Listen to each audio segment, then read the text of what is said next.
Welcome to the Essentially You podcast. Majo, honey, how are you doing today, girl? I'm awesome. How are you? I am doing wonderful. I'm so glad we had a little chance to chat it up before we started this interview.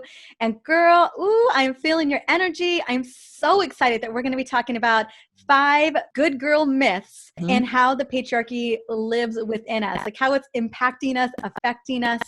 And before we get into the nuts and bolts of this incredible conversation, I would love to know, what was that defining moment for you where you knew this was the work that you want to do in the world? I love this question. First of all, thank you for having me on, Dr. Marisa. Appreciate it. Let me tell you about my defining moment. I was at a festival and I remember that this gentleman came up to me and he said, "Do you trust me? I want to do something." And I thought to myself, do I want to engage in this? And I just tuned into my body and intuition and decided, yes, I do. And what he was offering was to have a psychedelic journey, to have an experience with him. And it's interesting because I grew up as a good girl, which I talk about in the book. And as a good girl, I would never have imagined myself in this situation where someone is offering me to do something that was so taboo and, quote unquote illegal, right? And it is illegal. But what research is showing and what Michael Pollan has shown in his book, How to Change Your Mind, psychedelics are really actually powerful medicines and tools in opening us up. And so from that journey, from that experience, I was really able to see, wow, I have been suppressing my own creativity and my own feminine power for years, for decades, because that's what I've been taught. And when I was able to relax that logical mind, and the structures of the mind that really keep us thinking in a very analytical way, when I was able to relax that, I was able to really tap into my intuition and power. And so that was a very defining moment for me where I'm really glad that I listened to myself and said yes to that journey. Obviously, I don't recommend everyone do a psychedelic whenever and just do recreational things. I really recommend that you do, for me, it made sense to do it in a safe space and to really see that power in that moment. Mm-hmm. And I want to speak to real quick, everyone listening to, there's so many wonderful ways to kind of get there for us as well. And one of the most powerful strategies or techniques that I have really embarked in is breath work, like the really deep, intense breath work where you can really start to dig into that deeper self as well. And then meditation, I find, can really open up that too. So I think there's lots of doors that open us up into all the different avenues. I love that that was an avenue for you. And so Oh my God, yes. Yeah. I'm really glad that you moment. brought that up. Yeah. Actually, sorry to interrupt you, but I'm really glad you brought that up because I had been doing breath work and meditation for several years. And those things really prepared me for that experience. And I think if I hadn't had that foundation, I don't think I would have been able to be open to it. So I 100% agree. The power of breath work and meditation is, it's huge. Mm-hmm. Absolutely. And we just have a lot of tools in our tool belt for really having those self-discoveries. So real quick, the question I was asking was in that defining moment, you kind of saw where the direction you wanted to go and what you wanted to speak into. But I have a feeling too that there must have been like this call into some of the experiences that you had growing up as well. As a woman, just living our day to day. And, I know I'm so excited that we're talking about the 5 good girl myths and kind of the way in which women are supposed to behave or need to behave. And in that discovery, was that kind of like the aha moment of like, oh my gosh, I've been living this way. I didn't even notice that I was falling into this way of living, the way that my mama said or my grandmother said. Talk to me a little bit about that. Oh my God, absolutely. So I grew up as a daughter of immigrants. I myself was an immigrant. So for me, it was all about repaying my parents and not disappointing them. So I spent a great deal of time achieving, getting straight A's, getting the trophies, getting the awards, winning the contest. I was like your poster child, your golden child. And I had done all the right things, in the system of school, family, religion, grew up from a Catholic background. And it wasn't until I was at that festival and had decided to do something that was outside of the norms of my culture and what I grew up with that I was able to really see the cage I had been living in. And so much of my work with women is for us to see the cage, because you cannot break out of something you don't even see. And I think a lot of us still have blind spots. We don't see how we've been really conditioned because it's so deep and subconscious. It's still in the shadow. So my goal with the work that I'm doing and with the book is to help women bring that out of the shadow and into the light. Hmm. And speak to me about some of the blind spots that you find that we can fall into, that we're completely, oftentimes oblivious to. And sometimes I find that we don't really begin to discover those until we are getting to our 40s and our 50s, where we really start to shed, if we're willing to go into that, do that level of exploration, kind of shed the misconceptions or the perceptions that we have been wearing for so many years. Mm-hmm. Yes, I talk about the 5 good girl myths, and I want to break down each one, but I also want to back up for a moment and just say, what is the good girl archetype? So we can talk on that level. The good girl archetype is a protective mechanism we've developed as women, kind of like an armor or a mask that keeps us feeling safe and loved in the patriarchy. So the good girl is the way that we align with the patriarchy. So that's a foundational thing.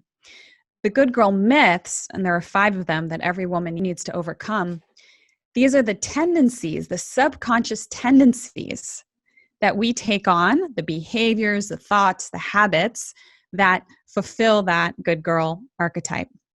And so I go through each one, and there's even an assessment that you can do in the book where you find out your good girl formula and which of the good girl myths is primary. So I'll go through the 5, and then I'll go through them quickly first, and then we can break down each one. Or if you feel really attracted to talking about one, we can go deeper into it.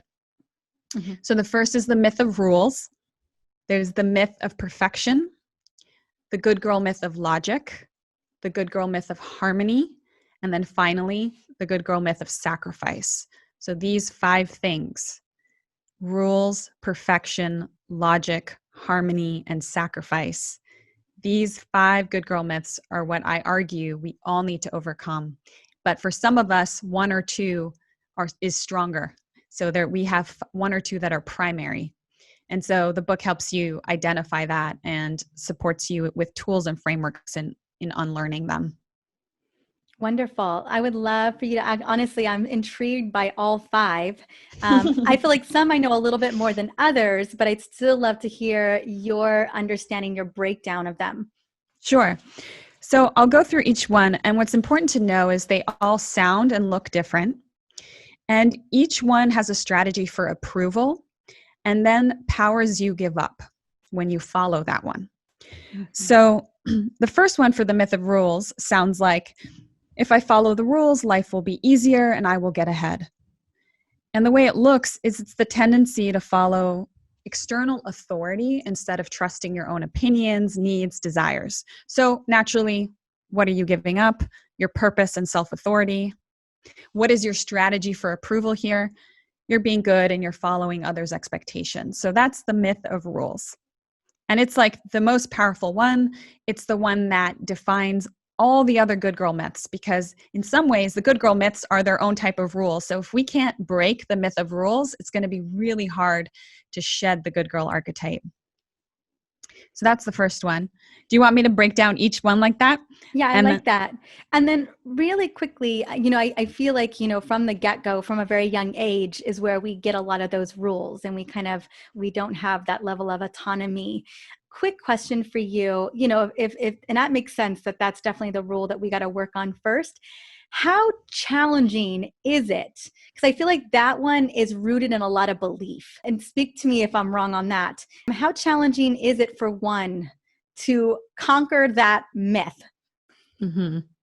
This is the sneakiest myth because it feels like it. Yeah.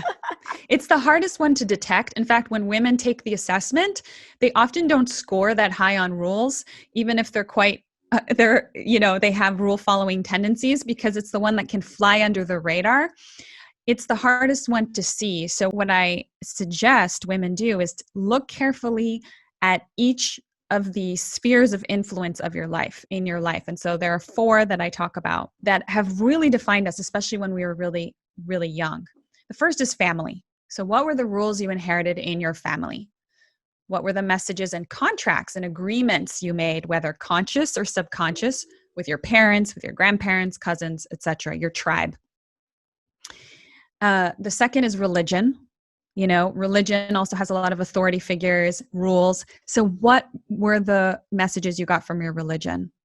What were the messages you got from school? Because school was a really big one for me. I learned a lot of rules and inherited a lot of rules from my teachers in school.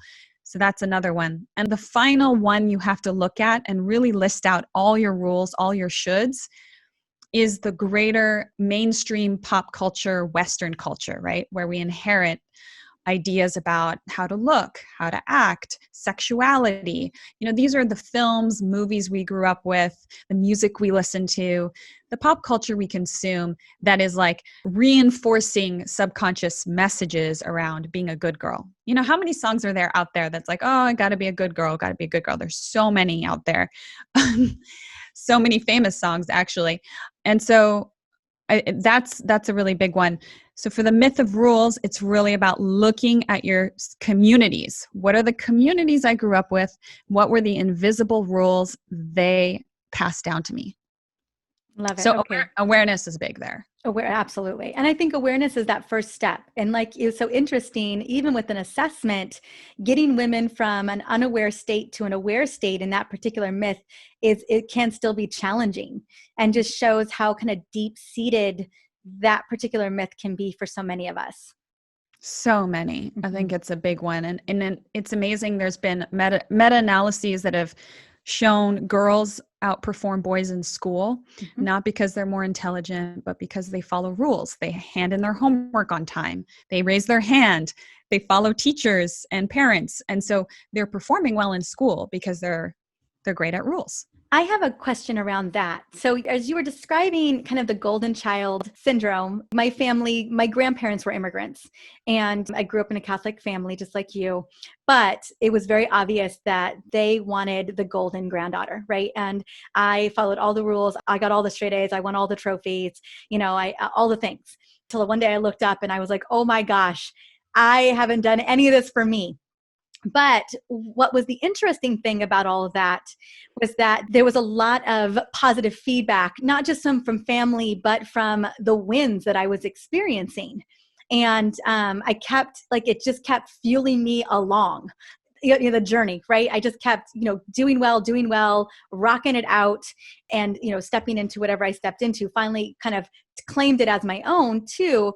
But, I'm really curious too. I feel like there's a lot of, I don't know if you want to call them false benefits or true benefits, because, even though we finally look ourselves in the mirror and we see, oh my gosh, like I've been following this track, I didn't even know it, doing the things my family wanted from me, making sure that everyone was proud of me, and let's be honest, kicking butt, taking names at the same time.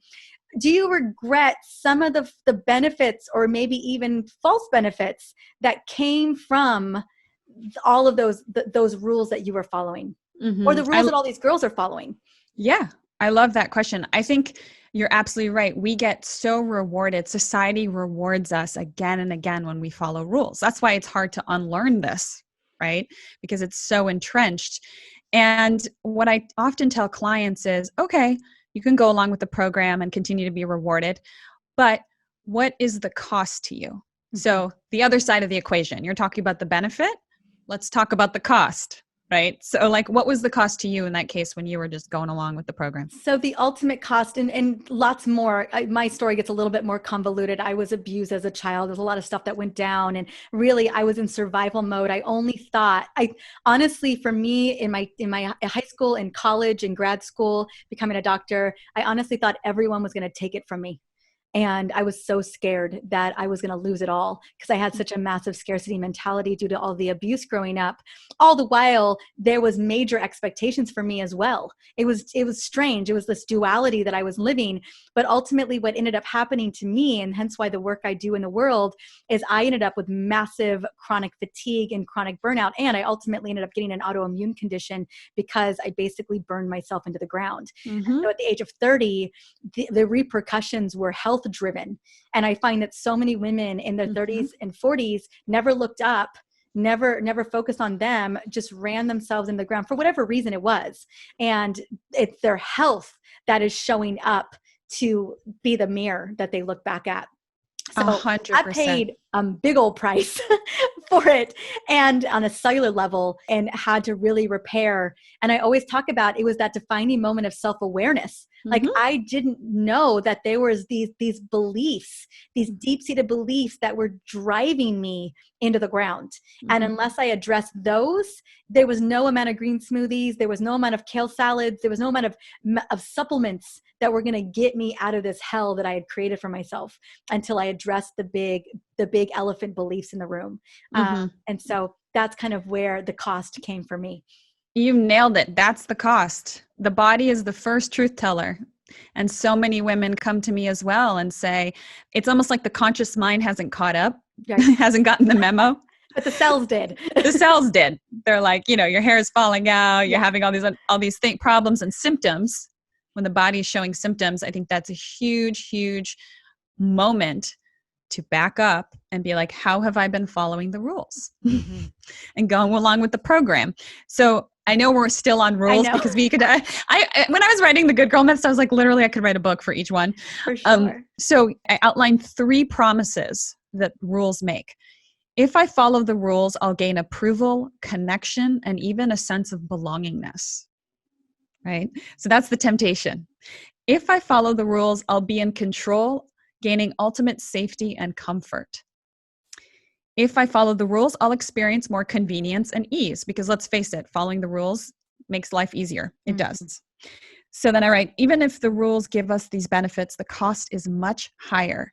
When you seek approval, you give up your own desires and even the possibility to know what you desire. We may end up belonging to a tribe, but we are banished from ourselves. We lose connection with our most authentic selves. When you seek safety and comfort, you give up growth and expansion. Your fear of making mistakes or the wrong decision puts you in a passive, go along with life state instead of making you the heroine of your own story. So I go on and on. When you seek convenience, you give up spontaneity, right? Your desire for a formula stifles your unique expression, which is what the world is hungry for. So I think the cost is much greater. And so we have to snap out of this. If you're listening and you feel like you're still fulfilling expectations and following rules, it's time to wake up. I think the one thing that really caught me kind of as a benefit, I think that maybe can catch a lot of women. I mean, the ease and grace, right? I get that. People are wanting it easy. Life is hard at times, and however you want to. My mom always says, my mama is the queen of life is hard.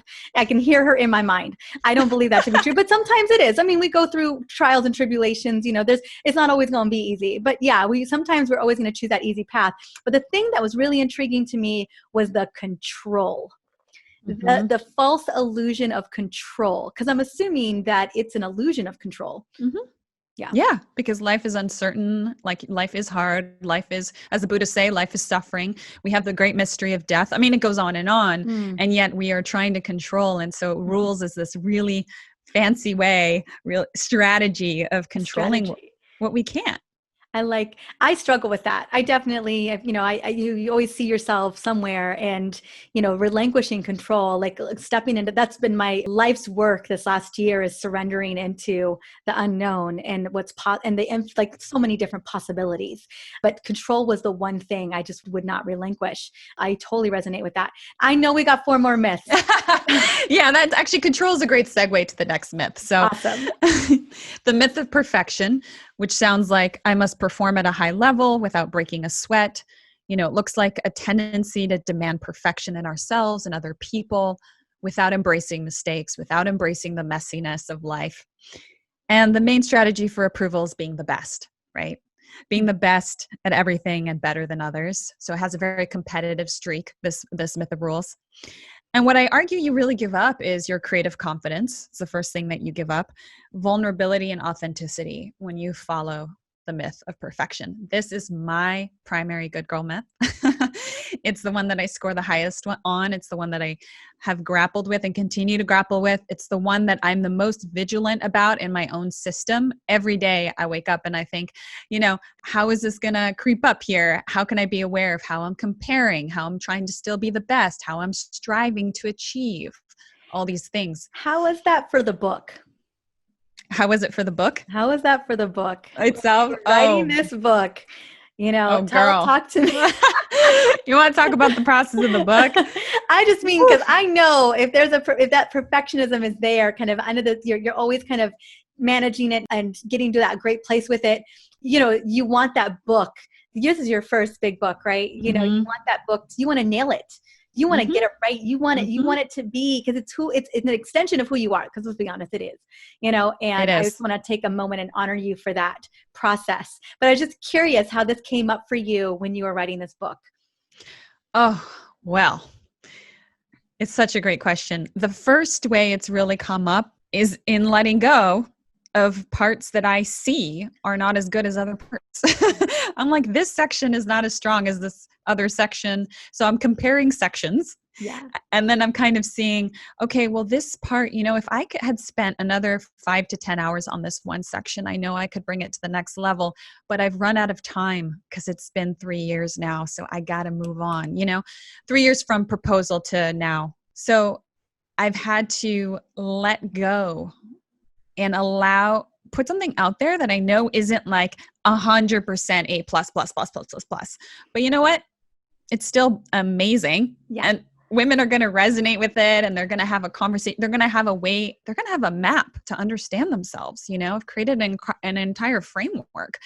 And so when I tell myself that, I'm like, it doesn't matter that this little section isn't as good as another. So surrender has been big. And then I read my audiobook recently, and I had to read every single word that I wrote. Have you done your own audiobooks? No, I did not do my own audiobook. Okay, because it's a journey. It's a marathon. It's a 5 to 7 day marathon. And so I was advised to have somebody who, I'm a big fan of, like, be in your zone of genius. Mm-hmm. And, great. Reading an audiobook is not my zone of genius. And so I chose to not, and there may be a time where I ultimately end up reading my own, and especially a book like yours, a little bit different. My books are women hormone resource books, not to say that there's a lot of story in it and it doesn't touch the heart of women, but it's, there's recipes, there's, supplement recommendations. And so I felt like it wasn't the kind of book that absolutely needed to be read by me, but yeah, it's definitely not my zone of genius. So I opted out. Good for you. Because it was intense. But the thing that was most intense was having the good girl myth of perfection on my shoulder for 3 days. As you read it. As I read it. Yeah. And your mind's racing of, I could have said that differently, or, as you're doing it. Yeah. And the thing that the myth of perfection resists is that you are a messy human and that you're evolving, right? Because the thing that I was also beating myself up about was, that made sense when I wrote it a year and a half ago, I've evolved. Exactly. I've evolved. Right. And so there's that, what it's like. Totally. Well, especially, this is because there's so much about this book that is really you, your discovery, you're again, really kind of putting it. And so as you develop and change in the process, you're going to have a different, maybe a little bit of your mind is going to maybe shift a tiny bit on those, because that's just going to, so I can imagine, so often how I feel about, women in perimenopause, or I'm sure my views change the more and more research that I read, but there are some things that I know to be true because they're just true. I'm a researcher. And so, the facts are the facts, this is what the symptoms are. This is what we know to be true. And so it's a little bit different of a book like this takes so much courage, a book like this, because it really is, it's coming from your soul. It's coming from who you are, not only the research, but then really about how you formulated, this archetype, and how you have formulated the solutions to these myths and what these myths mean. And as you develop, I'm sure things shift a tiny bit. Mm-hmm. Thank you for that reflection. I appreciate it. It's going to be amazing. I love it. Okay, so perfectionism, and I have a feeling, ladies, you are listening right now. I know you're like, I know about this perfectionist stuff. I could tell you. And the thing about perfectionism, in getting us stuck in perfectionism, is that we never celebrate our wins. Mm-hmm. We never take a moment to savor what we've done, because we're either on to the next, or we're just, or that what if, or, oh man, like I should have done it this way, or could have done it this way. Like it's if we're never happy, Mm-hmm. It's never enough. There's always something, and There's always something. Yeah. Yeah. It's never enough. It's like a hungry ghost. It's Yes. endless. It's endless. It's like an endless monster that's just eating away. Exactly. Inside of you. Yep. So I love that one. I can imagine a lot of women scoring high on that myth. Mm-hmm. They do. Mm-hmm. The myth of logic is up next. And I think a lot of your listeners, I'll be curious how they relate to this, because I feel like you and your show and what your work is really breaking this myth, is breaking the good girl myth of logic. It's basically when we feel like it's best to follow our mind and intellect over our body and intuition. So it's the tendency to choose logic over intuition. And the strategy for approval is being smart and credible, right? So the ways we align with the patriarchy is the ways we might align with like Western medicine and evidence-based research, which is great, but we know is not the whole picture, right? And then the powers we give up: intuition, imagination, and empathy. And so this is my number 2. This is my secondary one. It's interesting. When I've given the assessment out to lots of women, I found that this is the most rare myth. To score number 1 on this means you probably studied something like engineering or sciences, or you went into traditional medical school, and maybe you were extremely book smart, and really aligned yourself with like critical thinking and left brain thinking. And so you've kind of disconnected with your body's intelligence and that deeper emotional intelligence. Yeah, it's interesting because I think for women, what I've picked up and gathered from women over the years, and sometimes we lose sight, or not tap in, between men and women. I feel like, especially as women, as mothers, there's that deep seated knowing and intuition that we tap into. And maybe sometimes it doesn't come on until you become a mom. I don't know yet, but I can speak to being a doctor and a biochemist, and being in research my whole life, and feeling like in order to play the game, that I needed to be credible, that I needed to play that game. If I was going to be taken seriously as a practitioner, as a scientist, I needed to really know the logic and the science. Now, a lot of it's shifted since then. What I define myself today is very different, but I think in the come up, going through school, working at really prestigious laboratories, when I was surrounded by only men, it felt that way for me. In the beginning, for sure, because at the end of the day, who's running research? It's still a male dominated field.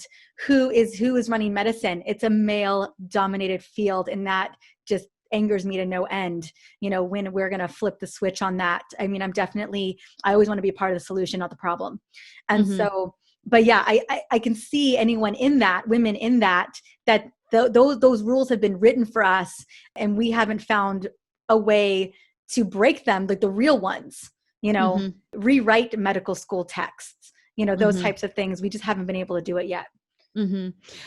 I see someone like you breaking this good girl myth in that you are marrying both sides of the coin, right? You're saying, hey, let's look at the research, let's look at the science, and correct me if I'm wrong, and let us also embrace these alternative ways of knowing about our body and about what our body is capable of. Absolutely. I think that the show is how to become the CEO of your health. I think that so often we've just given our health over to our doctors, to someone else, and we forgot to listen to what's going on inside of us. Like, no one knows your body better. No one will ever know your body better than you. It's impossible. They may know the enzymes, may know the language around it, what bacteria, whatever, but no one knows your body. And the more that we claim ownership of that, the more we listen to our inner pilot light, the more we're going to be able to get on that path towards wellness. That is 100% the truth. Yeah, it's important to look at labs, and yes, it's important to hear people out, have an entourage, but at the end of the day, you run the entourage. It's you're the final say in that decision. Amen. I think that's right on. And I think the stakes are really high when we only abide and live by the good girl myth of logic, because we navigate our life decisions. How? Through logic instead of what we truly want and what's truly aligned for us. And then, like so many, I'm sure you've heard so many stories of women who go to doctors and are not believed, right? And then what happens? They don't believe themselves. And it's this downward spiral of not being believed, not believing oneself. And what's at stake with that, right? It's often it can cost us our lives, Oh, as women. absolutely. And so I think 100%. this is like, we have to break this myth, this very big one. It's a big one. Yeah. I mean, we're falling into it one way or the other. It is the hardest. I mean, I think about, especially as we're older, I talked to my grandma just, my mother's mother, she's 88, and she is about her doctors, and I always paint a different picture for her. And sometimes I just do it because I think it's important. I don't think she's going to change her mind about it, but I always want to paint a different side to what her experience is in the medical system. And it does intrigue her. She's still not going to change the way she acts, but at least it gives her a concept of how we should be looking at our health. Because at the end of the day, she's never gotten the results she wants, and so I'm like, maybe we should analyze this a little bit differently. And so I think the older we are, the more we were really bought into that. Of course. I think it's definitely changing, with women reclaiming their menstrual cycle, women wanting to understand how their bodies work, especially our earlier, our generations, our 20s and 30-year-olds are just like, enough is enough. I saw my mom suffer. I saw my grandmother suffer. That fate won't be mine. Amen. Beautifully said. The next myth is one of my favorites, actually. It's one that I score low on. Maybe that's why I love it so much. It's called the myth of harmony. So this sounds like, if I just go with the flow and avoid being difficult, there won't be any problems and everyone will just get along. It looks like the tendency to seek and keep harmony instead of embracing the conflict needed for change. The main strategy for approval is being easy to get along with, pleasant, likable. But the powers you give up when you follow the good girl myth of harmony, your voice and truth. I score real low on this one. It must be our Italian blood. Right. Well, I didn't when I was younger. I definitely, I remember my family seeing that transformation in me where, oh my gosh, who is this girl? Who's this woman? And it was a major shift. I went to an all women's college and man, I got my mind blown at that school. But I remember, I've met so many women over the years who want to keep their peace. I call them the peacekeepers. Yes, exactly. And they'll do anything to keep the peace at any cost. But oh my gosh, the cost is so great. Yeah. You're basically stifling your voice. You're stifling your preferences, your needs. Everything. And that compounds over time. And then what happens? The relationship deteriorates anyways. Because you're in resentment, bitterness.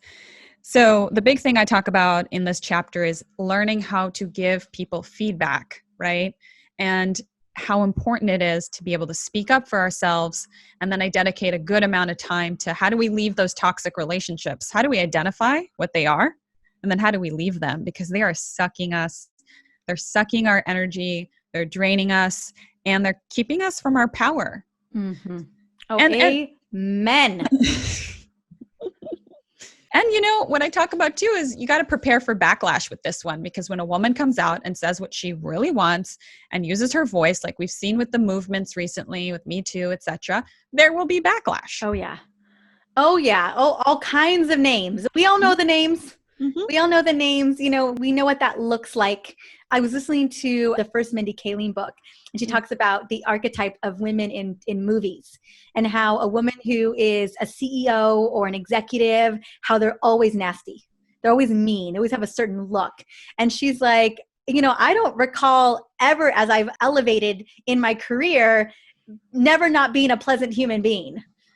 Always being nice to people, being just fun to be around in general. Like, why does it have to be that way? Like, we can be all kinds of ways, but that it's just the way that society pictures us, Yeah. Such a good example of how the pop culture reinforces this good girl dichotomy. It's like either you're this good girl or you're a bad girl. There's like no multi-dimensionality. No. You know, I know. it's a black or white situation. There's no gradient here. There's no gradient. Yeah. Yeah. Yeah. And so this one is one that I have seen in a lot of women, you know, like you mentioned, keeping the peace, keeping the harmony. And so some of the tools I offer, you know, how do we have a debrief in our relationships? How do we communicate without shame or blaming others? How do we state our boundaries? I was going to say boundaries are huge here. Huge. Mhm. Yeah. And how do you state them unapologetically, but in a way that can be heard? So these are some of a few things that I cover in the Myth of Harmony, because I really feel like this one is really huge, because you have to let go of the fact that you are not going to be liked by everyone and that you're going to disappoint people left and right as you step into your own voice and truth. That's so true. I love it. I'm so grateful this is in there. I mean, there's this knowing that it would be, and yeah, I come across it all the time, and it breaks my heart because it's so hard. I feel like it's really hard for women to make that shift. Mm-hmm. You know, I think it's like a breaking point. That we have Yes. to get to sometimes. And I know you've seen all of these play out, and I don't know which ones require the major breaking point, but this one feels like that's oftentimes where I see women are at that, just like, oh, hell, no more. I'm done. I'm over this. I'm Mm-hmm. over being walked on. I'm over sacrificing myself for everybody else, you Mm-hmm. know. And I usually don't feel like it. Sometimes it doesn't happen until, like I said, we're 40s and our 50s, and we're just done. We're done. We've had enough. And that's what it felt like collectively with the Me Too movement, being like, Mm-hmm. enough. Like, Mm-hmm. we've gone along with just the program. We've stayed silent, right? We've been abused. Complacent. We've Mm-hmm. been stayed silent. But that's how the patriarchy works, right? Like, in order for it to continue to spread and for that culture to continue to spread and for the system to continue to exist, it requires us to harmonize. And so using your voice and rebelling against that, pushing back up against that is hard. But the point I make in the book is we can do it on a macro level, but we can do it on a micro level in our relationships, right? And not just with our romantic relationships, but our relationships at work, our relationships with family. What does that look like, right? Because the good girl myths affect all contexts of our lives, not just one context. I really try to show how here's what the myth of rules looks like in relationships. Here's what it looks like at work. You know, here's what logic looks like, how it plays out when you're trying to make a work decision. Here's how it plays out when you're thinking about what partner you want to marry. So it really does work across different spheres. The last myth, I'm glad you brought up sacrifice, because that's the last myth. The myth of sacrifice. I should prioritize the needs of others before my own. Deep sigh. Yep. Mm-hmm. Being selfless and helpful and saving the day. That's the strategy for approval. The powers you give up. This is very important, because I don't know that a lot of women have really sunk into this knowledge that the power you give up when you follow the good girl myth of sacrifice, your time and energy, which add up to your contribution and destiny. So what I'm saying here is the stakes are high. It's not, oh, it's no big deal that I'm putting others before myself.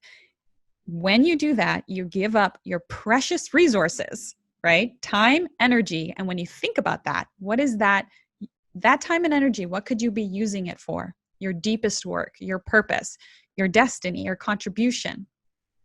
So This has got to be a big one too. Mm-hmm. Does this coincide with harmony? Do you find that women score high on both? Yep. Okay. Sacrifice and harmony come in a little pair.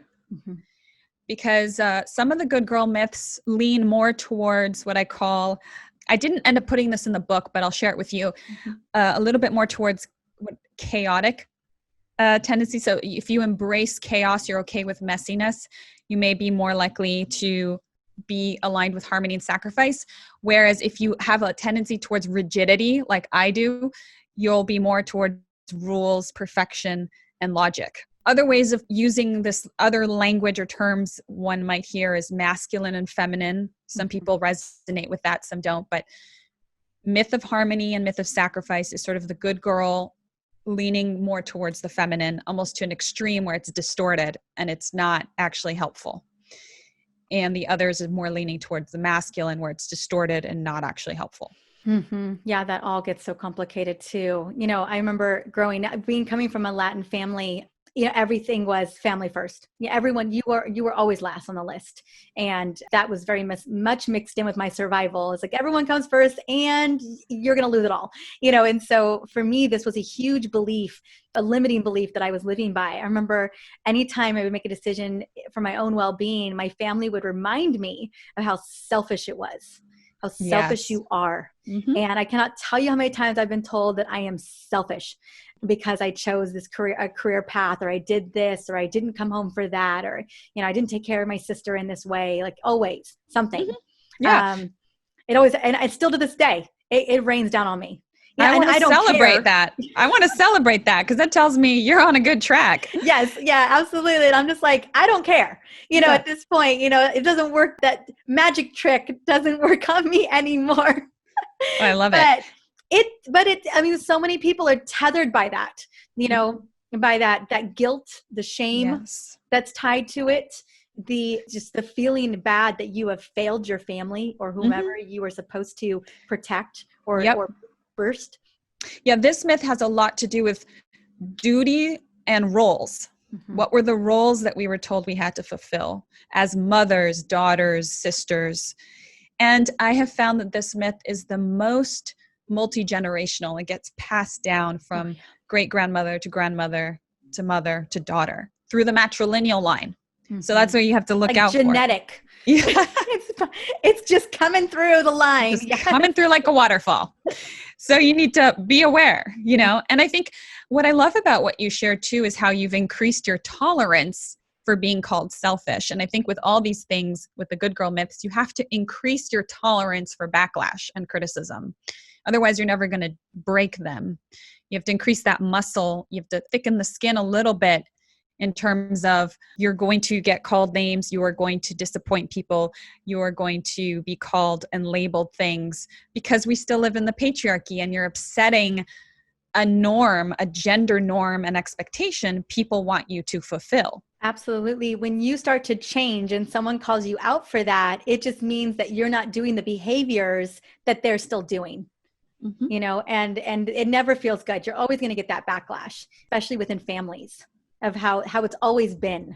These are, I love them. Ooh, they dig deep. I know, I want, if you're listening right now, like which one is resonating most with you? And what I want to encourage, and we're going to talk about the book right now, is that, we've only scratched the surface. And there are so many costs, as you mentioned, to us living by these myths, living by these rules. And so talk to me about, I know we kind of went through some of the framework for this book, but talk to me a little bit about what was the vision for you for every woman who read this book? For me, this book is about activation. It's like, I want a woman to read this book and notice the inner patriarch within herself, how she's embodied the good girl myths and the good girl archetype, to have an insight and be like, whoa, back up and be like, wow, I had never seen that before, but now I do. And in that newfound awareness, it's like all this energy and power gets freed up. And now action can happen, right? So this book is an activating book. Like when I think about this book, that's if you see the cover, it's like break the good girl myth, and the good girl myth is being shattered, right?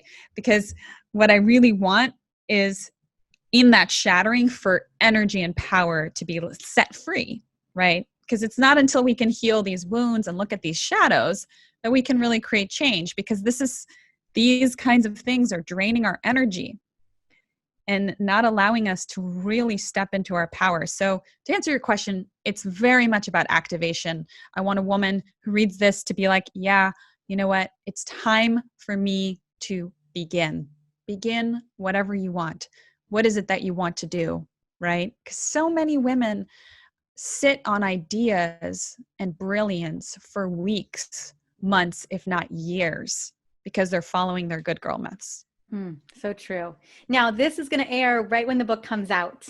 Super excited about that. So tell me, where would you like us to go? Would you like us to go to Amazon? You want us to go to wherever we can go? I know many of us probably still can't go into traditional bookstores yet, or maybe they're beginning to open or they already just opened. But where can we grab the book? Anything else we should know about? I don't know if you have any little bonuses or the little website we should go check out too. Let us know about that. Okay, yeah. So you can buy the book at goodgirlmyth.com. When you go to that website, you'll have a choice between retailers. I recommend Bookshop. They're really supporting local bookstores.